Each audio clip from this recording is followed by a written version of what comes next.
આજે આપણે બનાવીશું કરલીની ભાજી. તો આપણે કરલીની ભાજી છે તેને સુધારી લઈશું ધોઈને. તો આપણી ભાજી છે તેને 2-3 પાણી ધોઈ લીધી છે. હવે આપણે સુધારી લઈશું.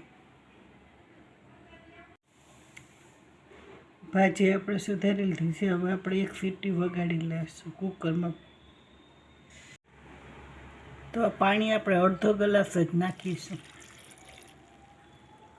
તો મીઠું નાખી દેશું બાફવામાં જ.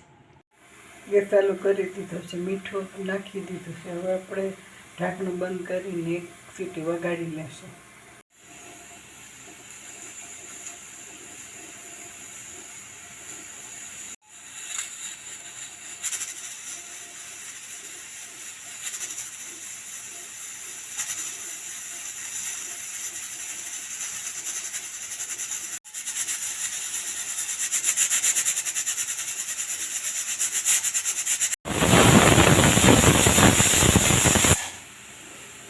તો આપણી સીટી વાગી ગઈ છે. હવે આપણે ગેસને બંધ કરી દઈશું.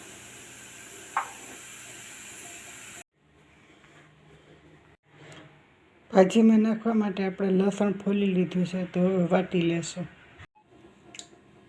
ભાજી આપણી બફાઈ ગઈ છે. હવે આપણે ઠંડી થવા મૂકી દઈશું. તો આપણી પાસે આ રીતે જારીવાળું વાસણ છે, તેમાં આપણે ભાજીને નાખી દઈશું.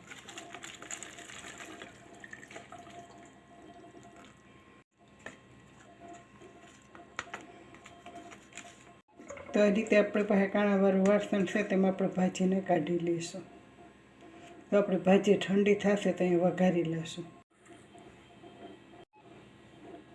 તો ભાજીને આ રીતે આપણે પાણી વધારાનું કાઢી દીધું છે. તો આપણી ભાજી છે તે તૈયાર છે. તો હવે આપણે વઘારી લઈશું.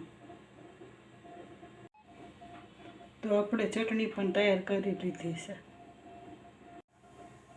તો તેલ થઈ ગયું છે. હવે આપણે રાઈને નાખી દઈશું વઘારમાં.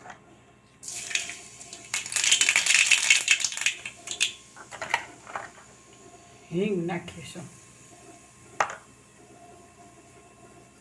તો આપણે ભાજી છે તે નાખી દઈશું.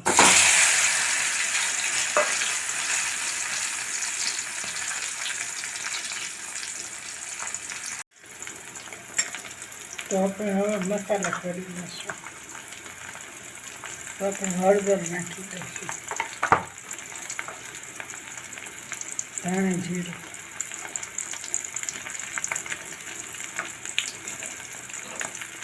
લસણવાળી ચટણી છે તે નાખી દઈશું.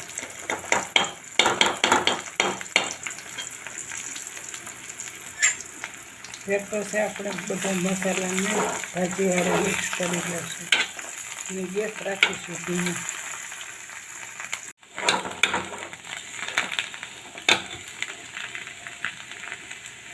તો આપણે આ રીતે સરસ મજાની ભાજી કરલીની તૈયાર. તો આપણી કરલીની ભાજી, બાજરાનો રોટલો, છાશ તૈયાર છે. તો આ ભાજી છે તે વરસાદ પડે ત્યાં જ મળે છે. તો આ રીતે આપણી થાળી તૈયાર.